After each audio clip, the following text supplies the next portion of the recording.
Bismillahirrahmanirrahim. Assalamu alaikum. Hello, everyone. Welcome to Teacher Development Webinars. My name is Zamanullah San and I facilitate virtual programs at Teacher Development Webinars. Teacher Development Webinars is a social action project to support teachers and educators around the world with professional development opportunities. Interviews rise in people around the world with opportunities which they may not have had due to the old normal of face-to-face conference. We are thankful to Master English Training for sponsoring our Zoom account. Huge shout out and thanks to them. And now it's my pleasure to introduce Professor Gregory Hadley. Professor Gregory Hadley is a professor of cultural studies and applied linguistics at Nagata University, Japan. He received his PhD in applied linguistics from the University of Birmingham, UK, where his primary focus was in the sociology of English language teaching. A visiting fellow at the University of Oxford, UK, he is the author of English for Academic Purposes in the New Liberal Universities, a critical grounded theory published in 2015, and grounded theory of applied linguistics, a practical guide published in 2017. And with him, we have Andrew Boon, professor in the Global Communications Department in Toyo Gohan University, Japan. He holds a PhD in applied linguistics from Aston University, UK, and has been published numerous. He has published numerous articles on methodology, motivation, and teacher development. He's also author and co-author of several writing, listening, and speaking and news media ELT textbooks and his course of graded readers for English language learners. It's a pleasure having you at Teacher Development Webinars, Professor Andy and Professor Greg. Thanks for joining at Teacher Development Webinars. Over to you. Okay, well, thank you, everyone, and nice to meet everybody out there. Welcome to this webinar, and Andy is going to run the PowerPoint as I speak for a little bit about some parts of today's topic of critical thinking in the second language classroom. Then he'll speak for quite a bit about some of the activities that you can take with you into the classroom. And then at the end, I'll come back and tell you a little bit about how to do some research to find out if what you've done in the class has had any effect. So as we think about critical thinking, all of this will be that we'll be talking about will be coming from this book that Andy and I have just published recently. And there it is right there, Critical Thinking. And so if you're able to get that book eventually, then you'll find that much of what we've said here is also there and in much more detail. All right, so let's moving on to the next slide then. First of all, when we say critical thinking, what do we mean by critical thinking? Because it's a big topic, and and if you just talk about critical thinking being in your class or something, it's kind of intimidating in a way sometimes. But this is our definition here for critical thinking. It's a teachable mental skill that helps a person to uncover the underlying beliefs and the assumptions that they get from all of the messages they encounter in their daily lives. It means paying careful attention to the words of others, to think about the validity of the statements, think about the ramifications of the conclusions, and it empowers a person. Critical thinking empowers a person to respond in a way that's organized and respectful and logical.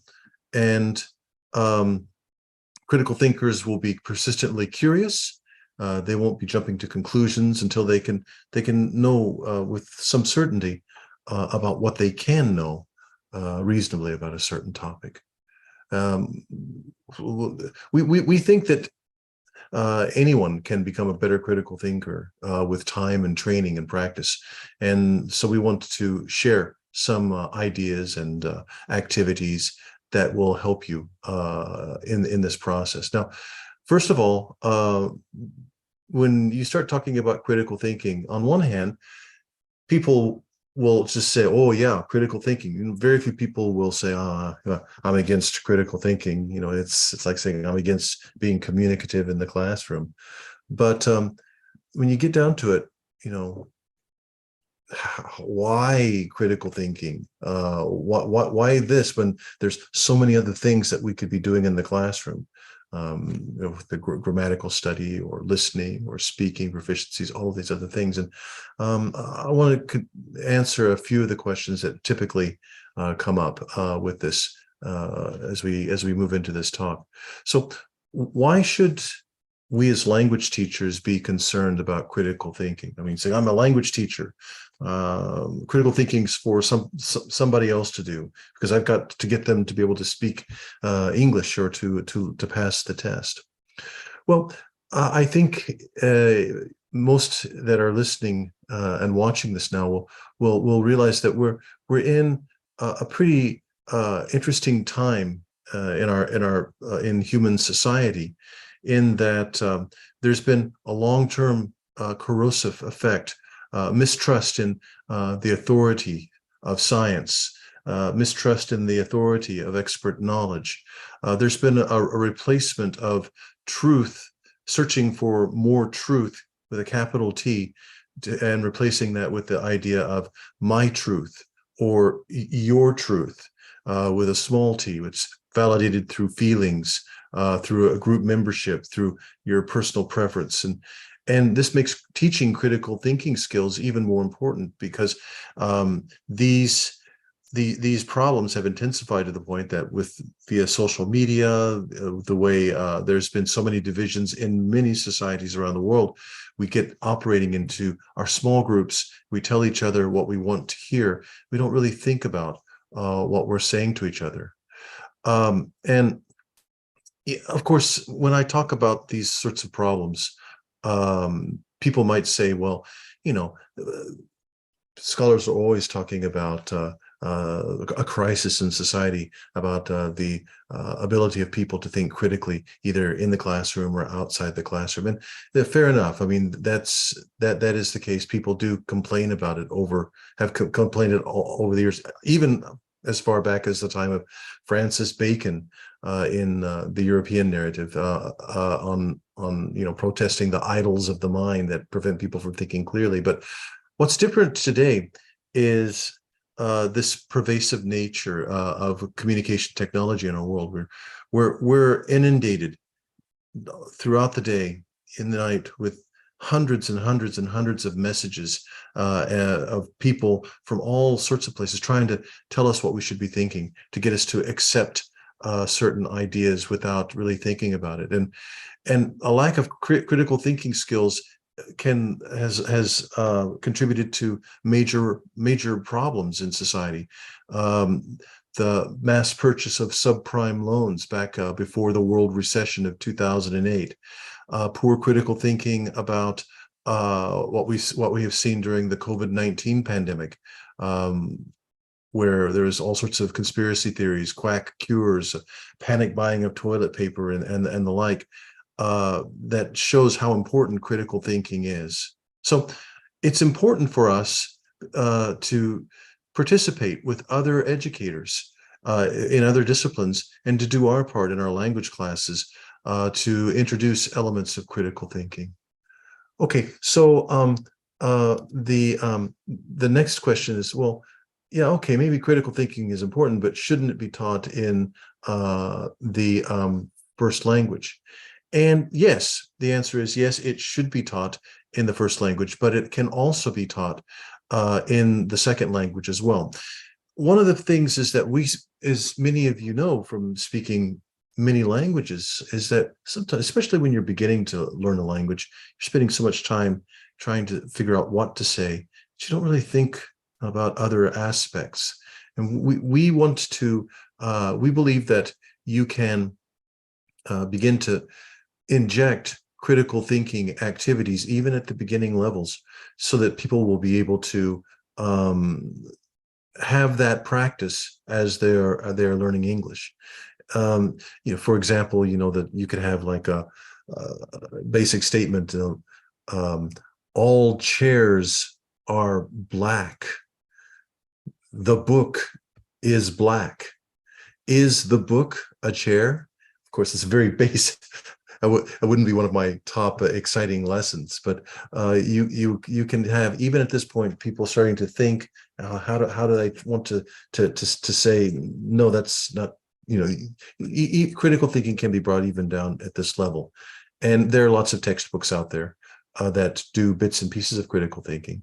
We think that the materials that we put together can be used to supplement whatever you've got in the class, to help them at different levels to be able to start thinking more critically in the class. Now, a question that we come across from a number of teachers sometimes is that, well, critical thinking is something more of it's a Western belief, it's a Western thinking, and to focus on critical thinking or to introduce it is imposing Western thought patterns and Western styles of thinking on students, and oftentimes they're implying students that are from some area of Asia, Asian students. This is an imposition of Western thought on their minds, and it's a form of imperialism. And some people will, you'll find some papers that will say that not all cultures value critical thinking like North Americans or Europeans, although I would quickly say there are a lot of North Americans who are not critical thinkers. But what I would say to this is that underlying this argument is a premise that's called Orientalism, and that's a distorted belief that presents Western culture as somehow masculine, logical, rational, pragmatic, while Oriental cultures are somehow feminine, indirect, paradoxical, mysterious. And we want to push back on this idea that posits students who are non-Western as somehow uncritical. In fact, there's been some research on this. There's a paper by Howe back in 2007, investigated Canadian and Japanese secondary school teachers' critical thinking proficiencies, and found that the Japanese teachers had lots of critical thinking proficiencies. They just had different ones that focused on different areas than the ones that were the Canadian in the Canadian group. And there was another landmark study in 2010 by a group, Lund et al., that found that when comparing a wide variety of students from different parts of East and Central Asia with a group of New Zealand European students, they found that the Asian students, accounting for any language proficiency issues, were just as good, and sometimes in many cases better than the New Zealand students. So it's probably a good idea not to think that somehow Oriental Asian people are that lack of proficiency in that. This is critical thinking is something that is important and useful for people in different areas all over the world. So the next question here is, well, how can I get students to study that? And Andy's going to take us through that in a little bit. But if we go to the next slide, critical thinking is a really big field, and there's various ways of approaching it. Now, what we've suggested for critical thinking in our context of the language classroom, second language classroom, is to focus on the issue of arguments. Now, when we say arguments in critical thinking lingo, we're not talking about we're not talking about this sort of people shouting at each other irrationally. An argument is simply a critical. It's basically your beliefs on a topic, what you think on a topic, and why. And an argument is made up of three parts. The conclusions, which is the thing at the end. It says, for example, someone said, we want to get a pet, like this couple here is looking at there, and they say, we should get a dog as a pet for our child. Well, that would be a conclusion. And then what we would do is, with critical thinking, is we start to ask for the reasons why we should get a dog as a pet for a child. And then under those reasons why, think about things that they're assuming to be true, assuming to be correct and reasonable, but they're not talking about it. We go all the way down to that level. And we have a lot of different activities that approach this, getting students to think about, talk about, write about, and listen to each other on these three different areas. And this is what we would call informal logic. We didn't want to approach, this very formal logic sort of way. We thought that would be not very helpful for students. But since a lot of communication in the classroom can be built around these three parts of critical thinking, the conclusions and reasons, assumptions, this is where we think it's most fruitful to focus. Okay, so going to the next slide then.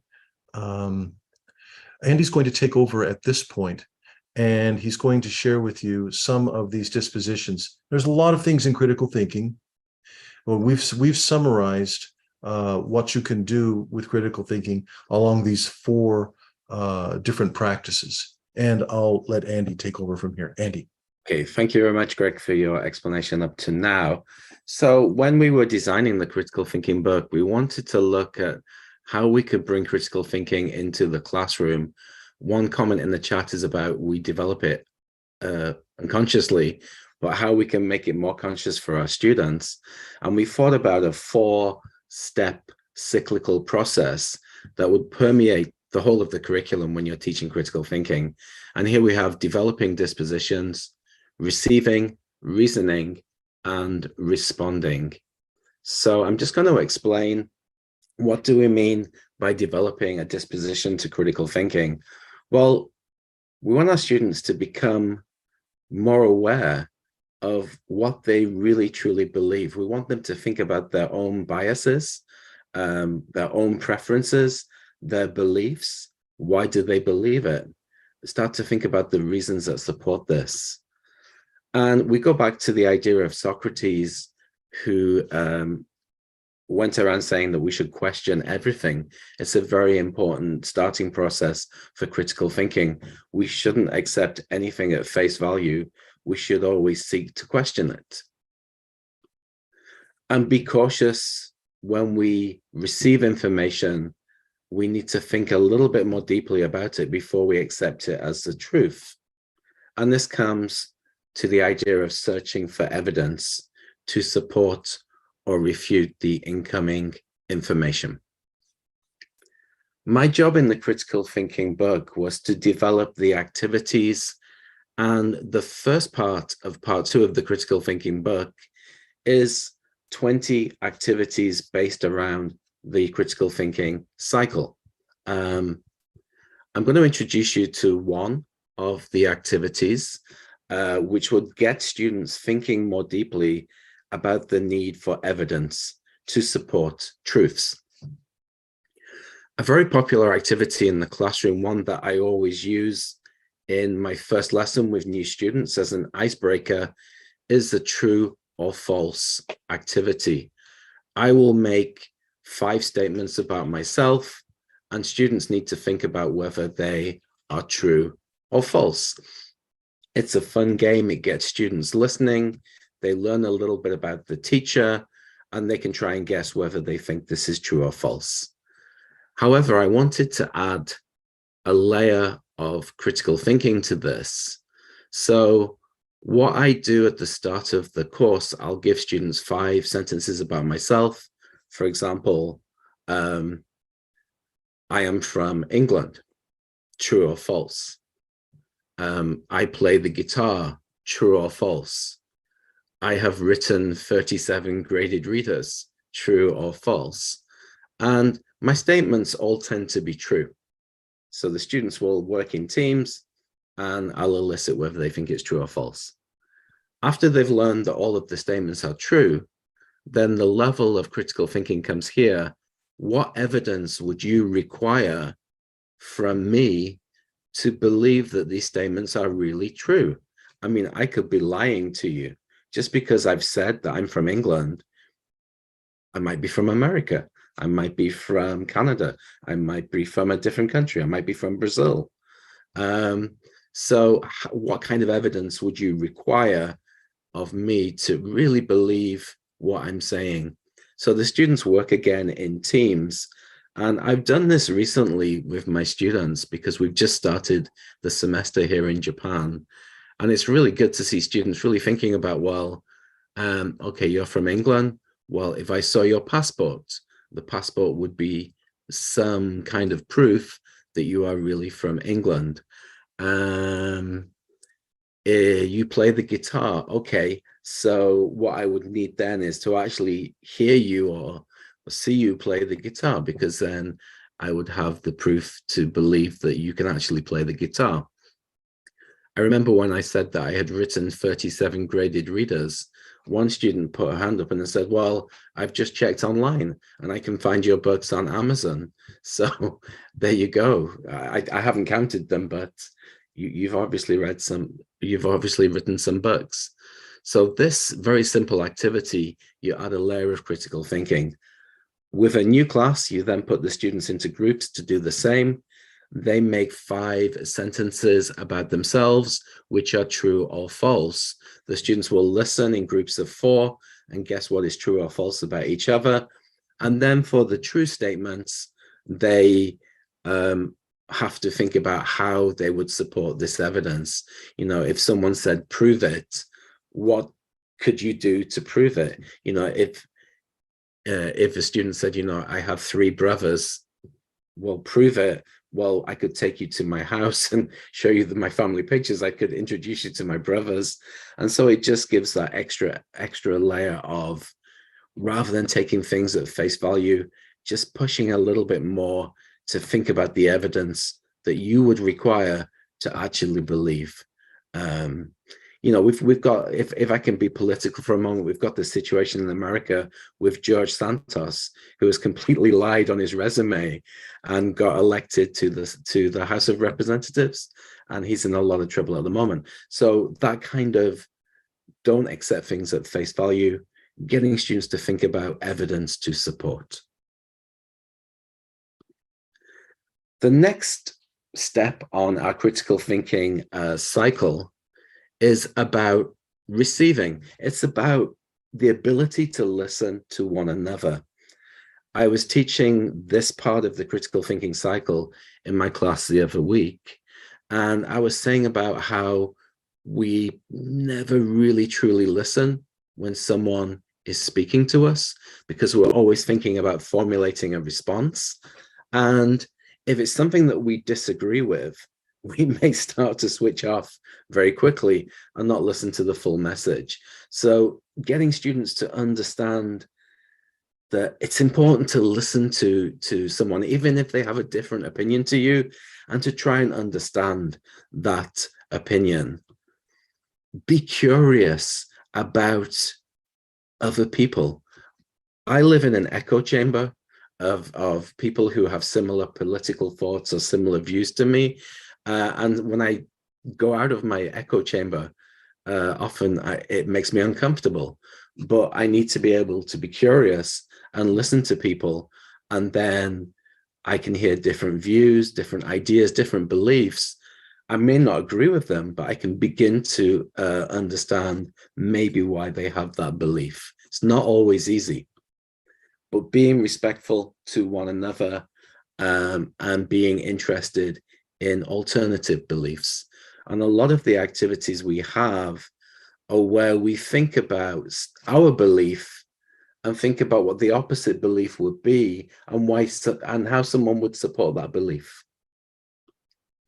A very simple activity for listening at a lower level is just to, this activity in the book is very simple, is picture what I'm saying. So it could be something as simple as, I'm going to talk about what I did last weekend. And I want you to listen to what I did last weekend. And on a piece of paper, I just want you to draw the things that I am saying. And then after you've drawn the picture, we're going to compare and see if your picture matches to what I said. I was presenting about critical thinking a couple of weeks ago, and one of the audience members mentioned that she'd used this at a junior high school. And it was very interesting that the student drawing the picture began to put extra information into the picture that the person hadn't said. So it's interesting how that when we listen to an incoming message, we interpret it, and we may start to put information in there that wasn't in the original. You know, if you talk about having a barbecue, maybe they start to draw a barbecue and drinks or different kinds of food or pizza, and maybe you didn't mention pizza. So this is a really good starting point for listening skills. And after the picture is drawn, getting students to think about, well, did I say that? You've interpreted this, and then students can work together on that message. So it's just a very simple listening activity, but listening is so important. We need to listen to one another. Moving on to the fourth part of the cycle, it's about reasoning. It's about, once we've listened and understood, we need to evaluate and think about the strengths of each other's arguments. Sometimes someone may have a very weak argument. They may have a very strong argument. Consider any errors in reasoning that someone has given us when listening. Maybe someone has used logical fallacies on them. These are statements which may be false or have faulty reasoning. So we need to be able to assess what we have listened to. And here we have an activity in the book, which is called Rank It. And the example given to students is, okay, let's imagine you haven't done your homework and you're thinking of reasons to tell the teacher why you haven't done your homework. So maybe you were sick, or maybe you forgot, or maybe the dog ate your homework, or maybe you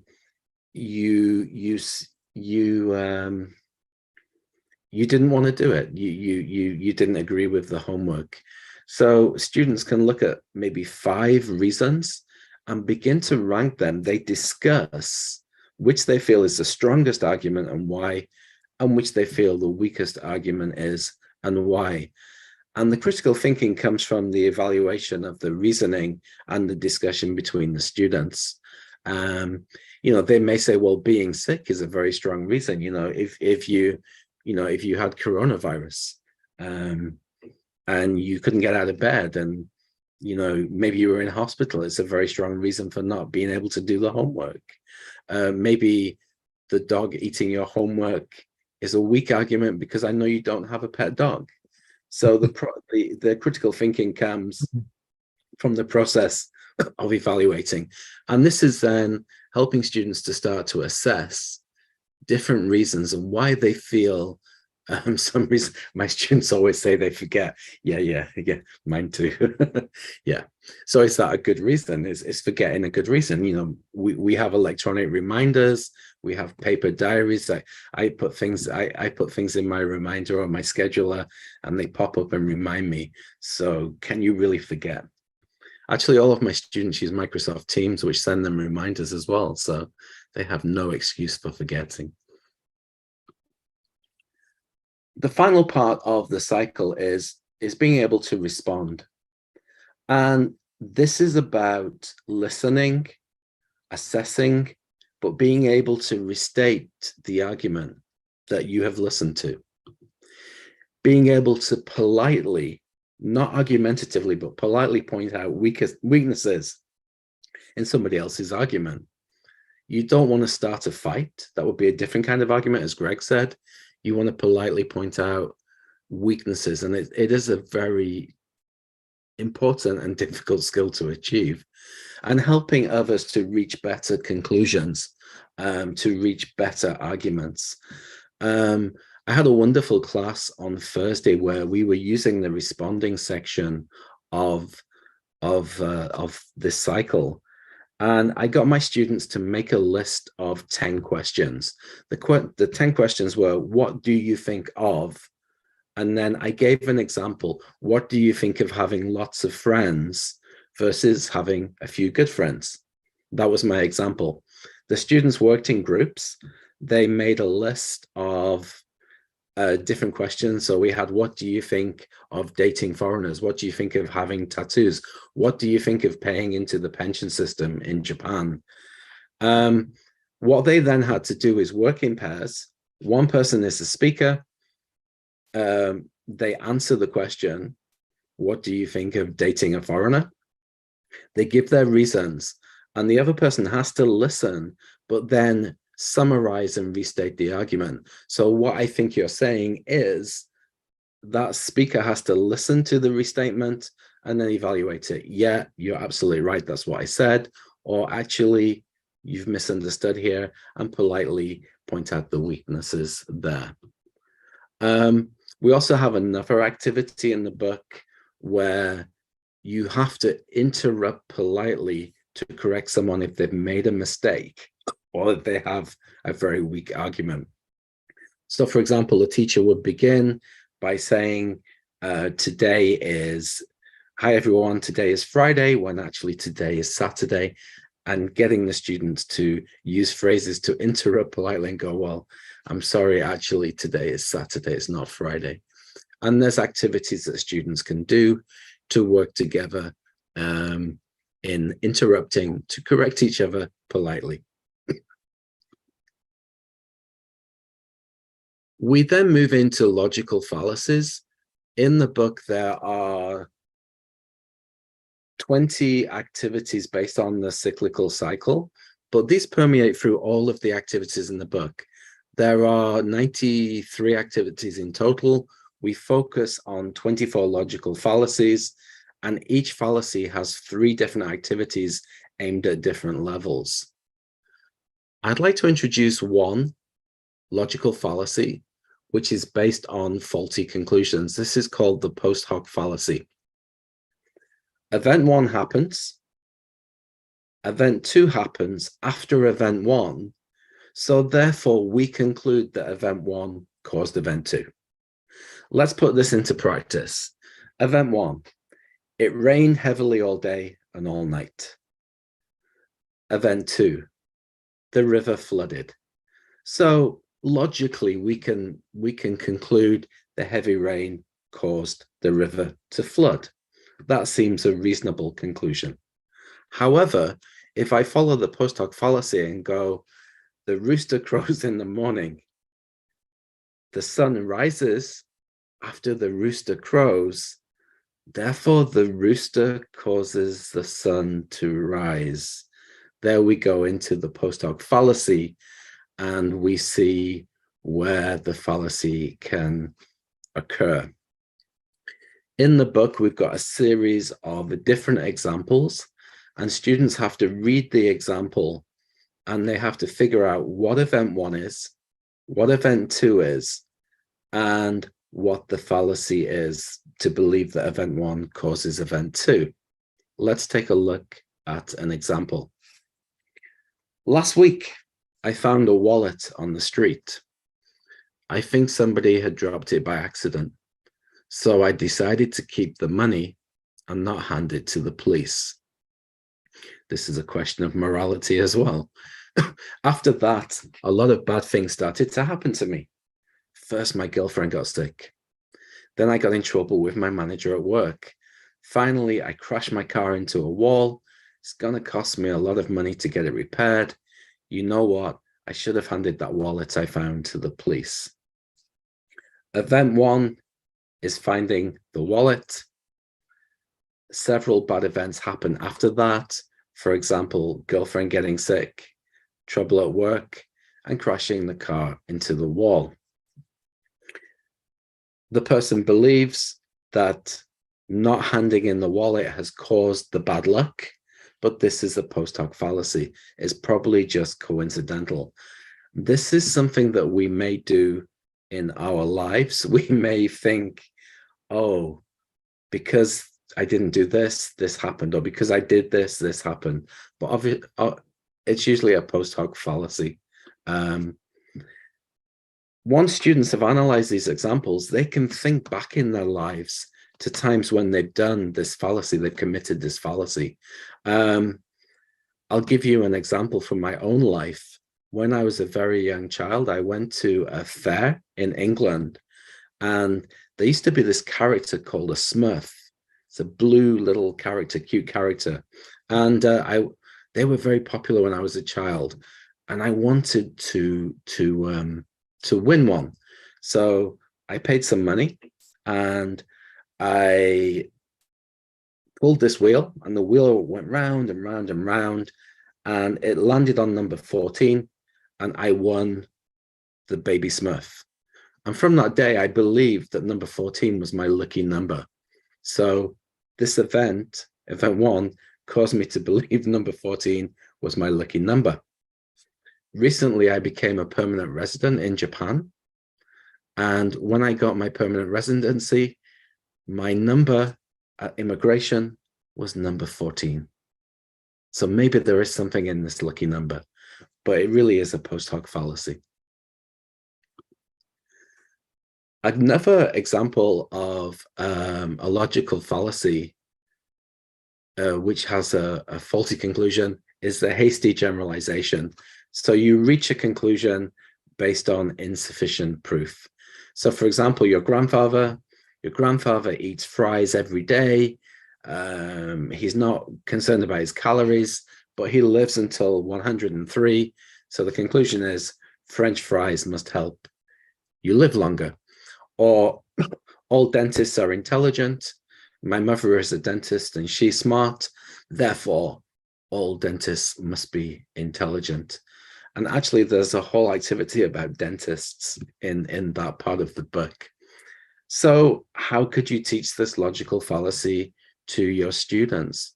How could you get them to think about hasty generalizations and the need actually to get more evidence to support the conclusion? One activity we have in the book is students working in small groups of 4 to find out information about each other. Let's say, for example, in the group of 4, everyone plays video games in the group of 4. Let's say in the group of 4, everyone has an older sister. Let's say in the group of 4, everyone has a pet. So they work together to find the similarities of the group. And then they mistakenly extend this to the whole class. So they would then stand up after they found this information and go, well, in my group, everyone loves video games. So we think everybody in this class loves video games. Put your hand up if you love video games. And then you can see probably 8, 9, or 10, maybe half of the class love video games. So it will be a hasty generalization based on a sample size of only 4 to make that conclusion. So this is just a stepping stone for students to understand the hasty generalizations that they could make in their lives by extending it to the whole class. And then it becomes a very innocent mistake to do, and they learn about needing more evidence, more data to support their conclusions. Okay.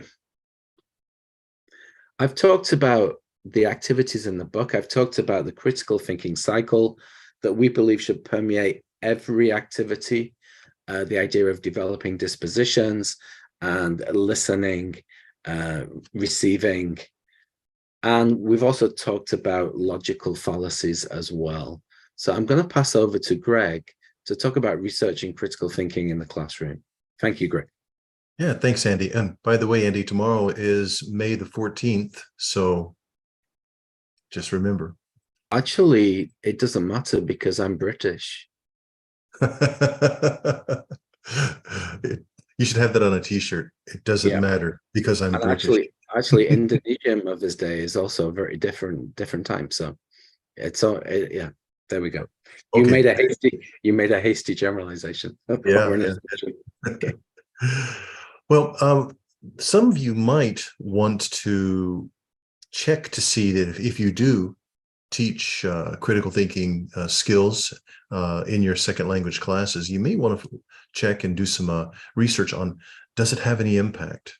That's That's something that I think is important. A lot more classroom research needs to be done, written up, and published so that we can all learn from the experiences of many different teachers. But of course, doing research on critical thinking takes a lot more than just making a questionnaire at the end of the course. Do you feel like you're a better critical thinker than before? Students say, yes. Oh, it's proof. It's not proof.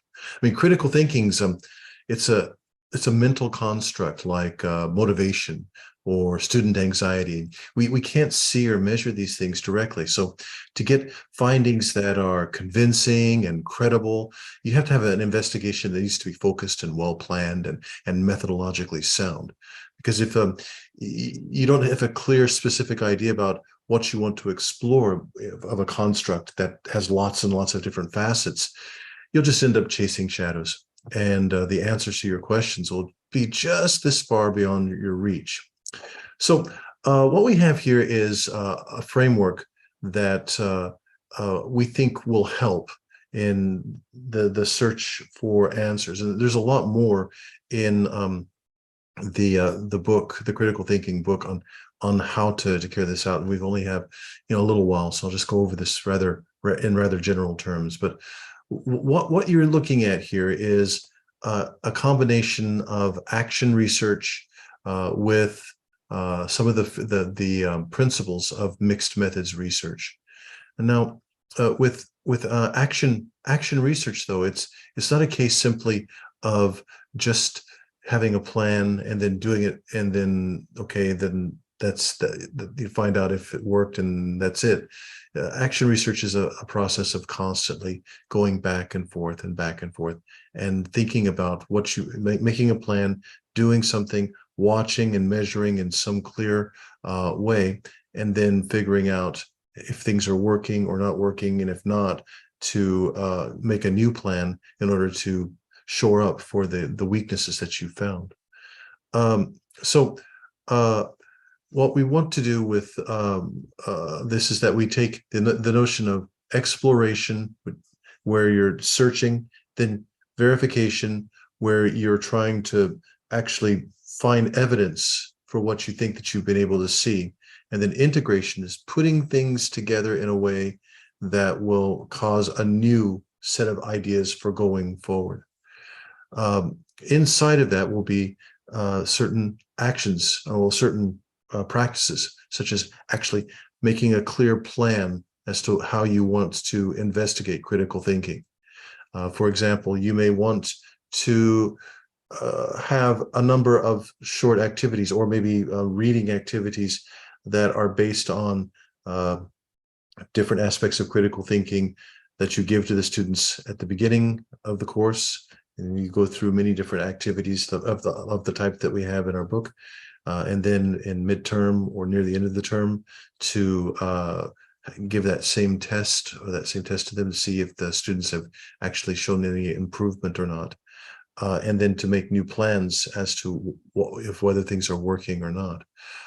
So that you have the planning, carrying out the plan, watching, and then really reflecting back on what works and what doesn't work. And let me give you, Andy, switch over to the next slide if you can. This would be a type of cycle that you could carry out. This is not the only way that you can do this. There's other possibilities, but what you could start out with is some sort of quantitative exploration. I mentioned just a few moments ago about a test of some sort that you would create that would maybe be based on the various activities in the book, and then find out from some of the students, perhaps in some interviews after class, if you could do this about some of the answers and some of the things that you've noticed, to find out if the students find certain things that you may have found to be certainly problematic. You can find out why they think or they don't find some uncritical thoughts or uncritical assumptions to be much of a problem. You keep those things together, and that gives you some more data. You reflect upon this, and then you create a research plan and a teaching action plan for addressing the problems that have come up in from the test, and also further verified with the interviews. And you implement that plan, and then after some time, you may have to give a sort of a qualitative exploration where you perhaps speak with more students, or you have some observations where you're actually taking notes and observing what's going on in the class. Give the test or a similar test again, and reflect on if there's been any improvement or any changes. And then from there, if there's still problems, you have a new question or a new action plan. You can keep this process going until bit by bit, over time, you can see improvement in the critical thinking capacities of your learners. Again, now I've just rushed through this really quickly, so I realize there's a lot that could be done just on this. And there are other ways of switching this around. You could start out with something that was qualitative in the beginning and use that to develop a type of test or a type of inventory, and then go through the process again. But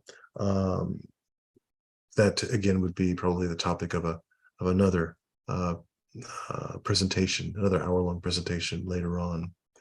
But what I want to say is that investigating the critical thinking of your students, just like investigating motivation or anxiety, is, yes, a challenge, but it's worth doing.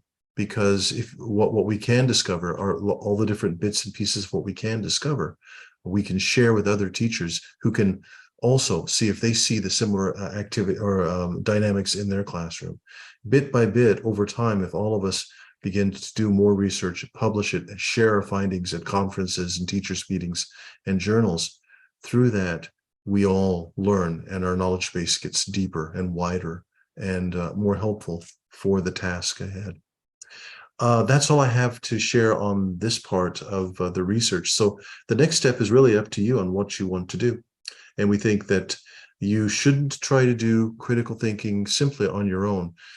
See if you can find people in your schools or your teaching institutions, maybe from different disciplines, who also find that critical thinking is an important thing that they want to introduce in their classes.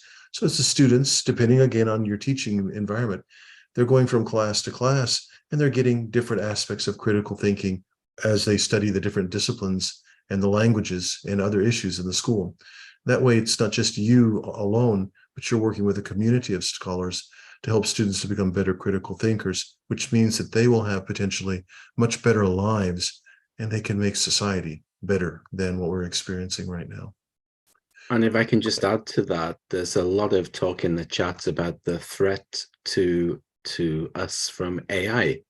So I think, as AI develops, critical thinking will become even more important, because we need to be able to discern whether what we are reading is coming from AI or coming from an actual person.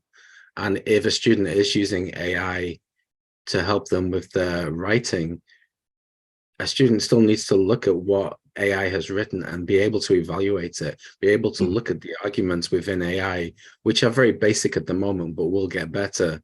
But be able to think, well, can I make this better? Can I, can I improve on this? I agree.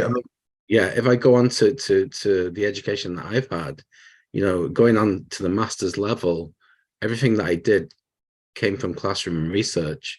So AI couldn't possibly do that, because it has to come from a situated context of my classroom as a teacher. So I think it's also a challenge for us to find new ways to educate students, and ways where AI is benefiting them, but they're also they have the ability to assess the advantages and disadvantages. I think your prove it activity is a really good one for AI, because ChatGPT, at least right now, still makes a lot of mistakes. It'll make up stuff, and some reading assignments based on that would help students when they do some fact checking. They can realize for themselves that, wow, this looked so good, but it had lots of holes in it, and that would help to improve their critical thinking with this as well, I think. So thank you. Thanks, Professor Andy and Greg, for this wonderful talk on critical thinking and research on critical thinking. And it was great hearing from you. So now the floor is open for questions and answers. If you have any questions, please put them in the chat, and we'll be taking your questions to Professor Greg and Andy. So, while I was monitoring the YouTube chat, the things that appear are, so many similar questions. So these are questions about some of the strategies to make students think critically, or how to encourage students to use their critical thinking, and how to develop critical thinking activities. So if you could, I think, the idea of getting students to engage in critical thinking comes with the activities that you use in the classroom. I saw one of the comments saying, well, my students just want to learn by heart so that they can pass the exam. Then we need to look at the kind of tests that they're doing. I mean, it can be very difficult to change the whole institution.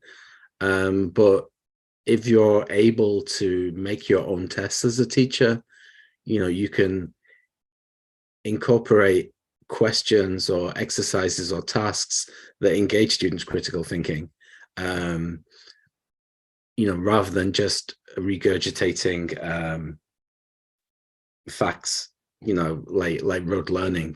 I think that's very important. Yep, rightly said, agree. So next we have a question from Shahida Shahzad. She's from Pakistan, and she says, what is the appropriate age of children to teach critical thinking? Appropriate age? Yeah.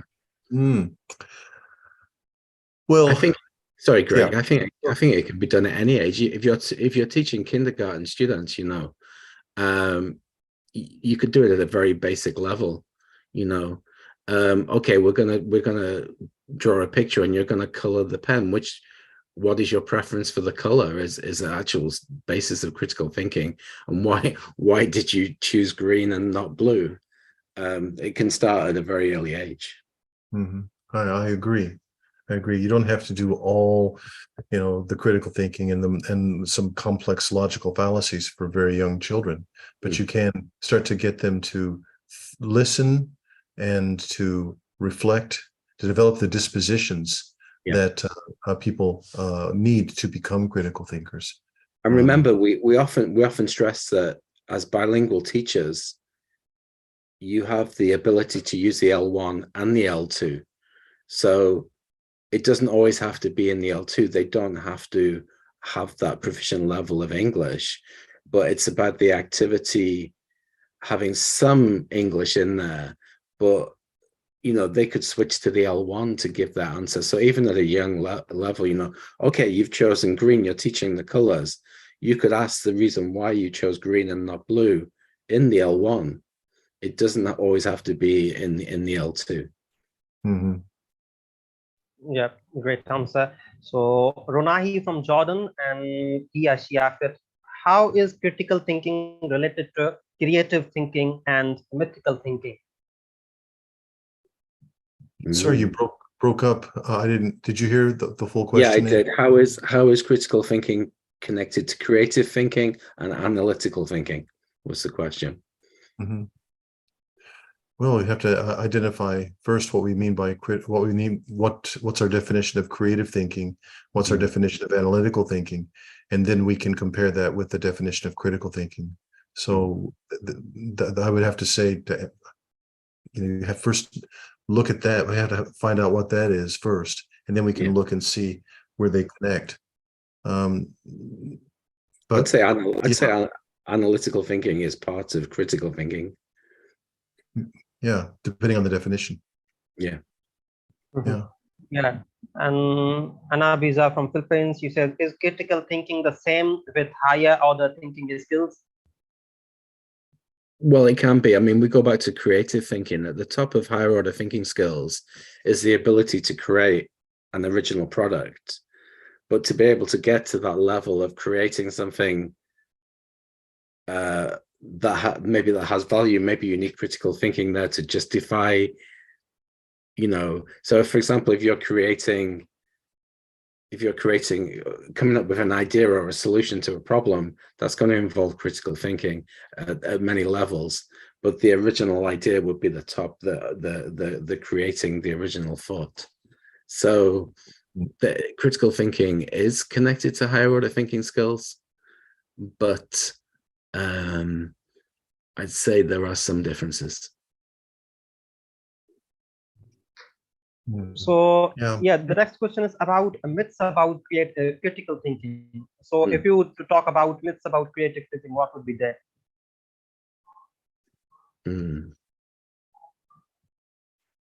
Sorry, could you repeat the question? Yeah, is it it's about myths about critical thinking. Yeah.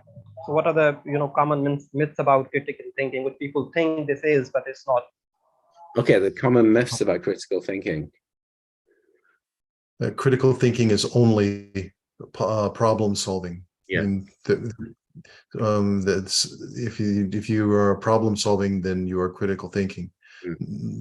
You can use critical thinking to solve problems, but sometimes there's a mismatch. They're not one-to-one match. They overlap. Critical thinking is positive thinking, which may not be necessarily true, because the critical thinking is seeking truth in the situation. The truth may not be particularly pleasant, but it has to be. Yeah. Critical thinking is, here's another, I believe this is a myth. This is a bit contentious, but some people believe people are born critical thinkers. There are some people who just are critical thinkers, and other people's they just don't have the brain for it. So your critical thinkers are born, not made. And I think that I don't ascribe to that. I think that people can become better critical thinkers. Think of it as a talent. Some people may have the talent to become a piano virtuoso, but and others may not become really famous as a piano player. But everyone could learn to play a few chords, a skill. They can get better, I think, with training and time. I think those are some. Great. Yeah. So David has raised his hand. I'm going to unmute him if he could ask his question. David, go ahead. Hello, sir. Can you hear me? Yes. Yeah, I just want to find out, is critical thinkers, I just want to find out, is it hereditary? Is it transmitted? Like you were saying, some are born. I just want to see, is it been, can critical thinkers, do they normally acquire from parents? Is it hereditary? I just want to find out. Thank you, sir. Greg, I'll pass that to you because it's what you were saying. Right. So the question was, is it hereditary? Are you born a critical thinker? Yeah. It seems, well, where babies are born pretty much without the issues of certain defects or handicaps. When they're born, they have pretty much start from the same sort of level. People do have different talents and proclivities and proficiencies. But critical thinking is something that can be taught. It's something that can be transmitted.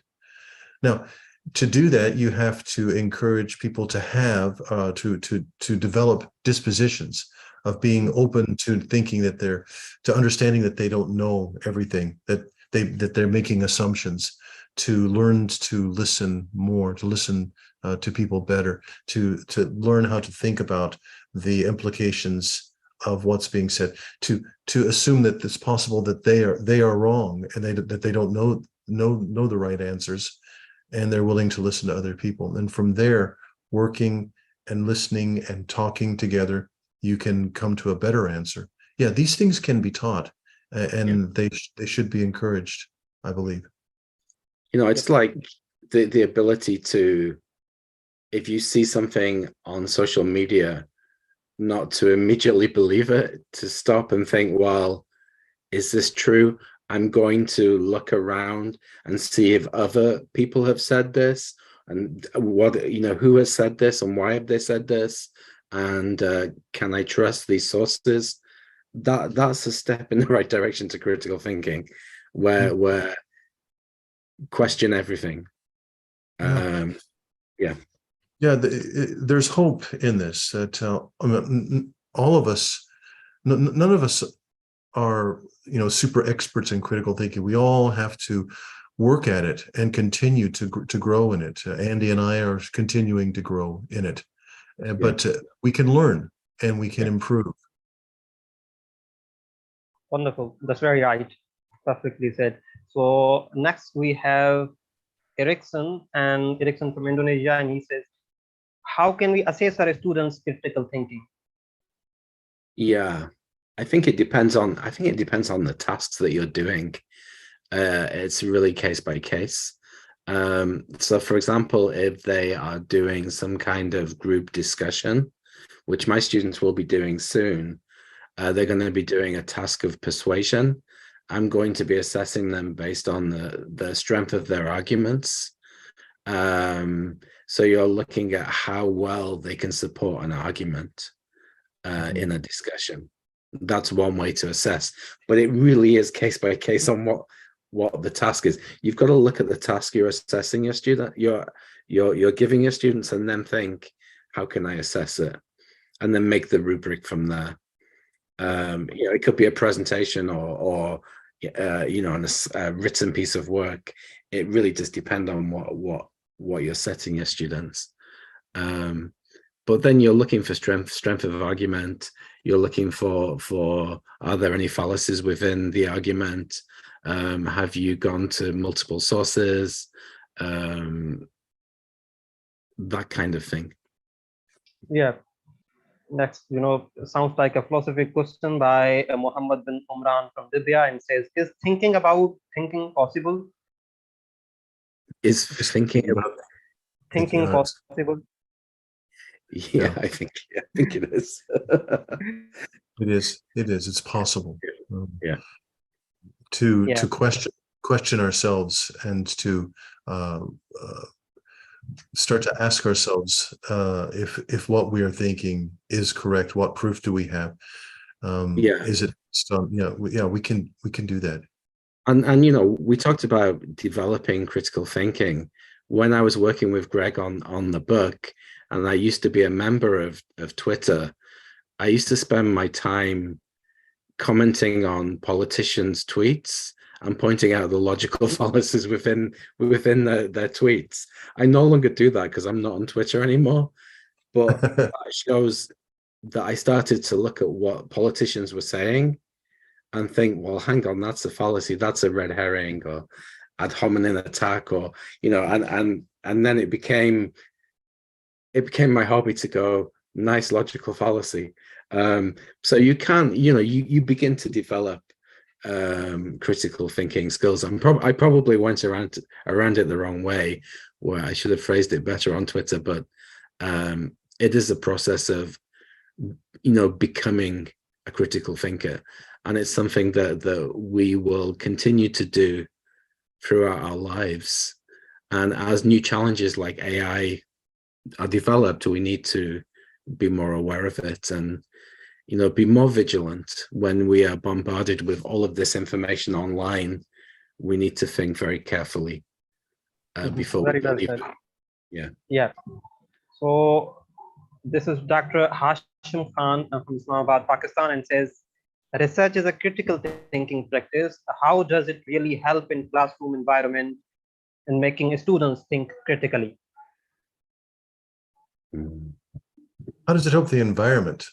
Yeah, so I don't know. It depends on how critical thinking is posited. If you could present it, critical thinking, as something that will help you to have a happier life. It won't take away your emotions. It won't make you an atheist. It won't make you a bad person. It'll help you to see what what other people are doing and saying, so that you can have a mind that is freer to make decisions that are beneficial for you, for your family, for your society. And it'll help you to not take things, to assume things. I mean, one thing, if you consume a lot of news in your country, just one thing you can practice is just to identify assumptions. So how many times will you hear people interviewing that will say something like this? They set up the situation. Right now, the country is in an economic meltdown. How terrified are you about this situation? Okay, the assumption is that that person is terrified. The assumption is that there's an economic meltdown. Well, the person can't answer except along the lines of what's already been set up. You can, with a critical thinking mind, you can start to think, well, wait a minute. What proof does that person have? What person, and to not have to be steered into what other people have already assumed that you should accept. Yeah, there's a caravan of immigrants coming. They're going to come into the border now, caravan, and then you go on to certain news sites, and everything is saying the same thing, but then other news sites are saying there isn't. That there is no there. It just becomes crazy. So the idea is we're not so easily fooled. Yeah. Yeah. Maybe one last question from Harjeet, and she says, what steps will we need to take to achieve the objective or complete the assignment related to critical thinking? I think once again, it's case by case on the assignment.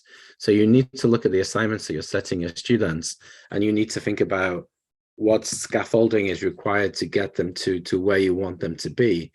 Always looking at the objective of your course or of your particular lesson, and what steps do I need to get them there. But in our critical thinking book, we offer ideas for developing a disposition, being able to listen to other people's arguments and reason, evaluate, and politely respond.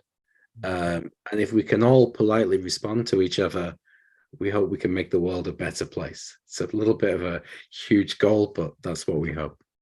Yeah, just salt your classes here and there with some little bits of critical thinking here and there. Look for other teachers or other colleagues who are doing it in their classes. Let the students go from place to place, and here and there they get something interesting that they go, okay, and they'll retain it, and hopefully they'll take it out of the classroom and into their lives. One of the lessons I did recently in my critical thinking class was about body language. When someone is listening to you, are they really listening to you? Look at the body language. And their homework was to do a body language diary. And it was really interesting. They wrote about, they had a week to analyze conversations they'd had in their life.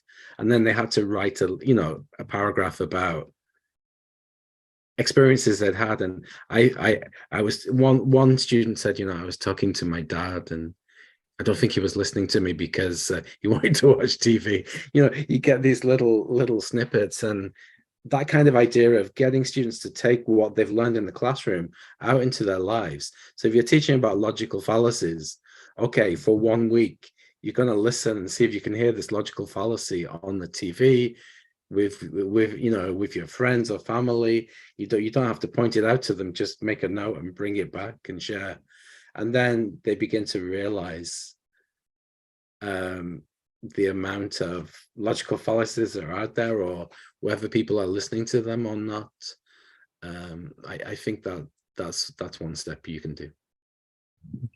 Wonderful. Thanks very much, Professor Greg and Andy, for this wonderful talk. We really appreciate your time and expertise. So any final words or message for our audience? And also, if you could put the link for your book, Critical Thinking, in the chat, that would be great. I will do. Yep. My final, go on. My final comment is thank you. And remember, question everything, even what we have told you today. Yes, exactly. And thank you, everyone, for the time that you've spent with us now. And I would just say that critical thinking is teachable. Your students can learn. And in doing so, you can help them to make their lives much better. And I think that it's a worthy goal to include it in what we do in the language classroom. Thank you. Thanks very much. Thanks very much to all of you in attendance. We really appreciate your time for attending this webinar. If you want certificate for the session, you can email us at info.tdwebinars@gmail.com. For our future webinars, please register at www.tdwebinars.org. And don't forget to share your takeaways from this talk on social media. We're available on Twitter, LinkedIn, Instagram, and Facebook. Our Twitter handle is @tdwebinars. If you are interested in the recording for this talk, this will be available on Teacher Development Webinars YouTube channel. So yeah, thanks very much. Really appreciate it.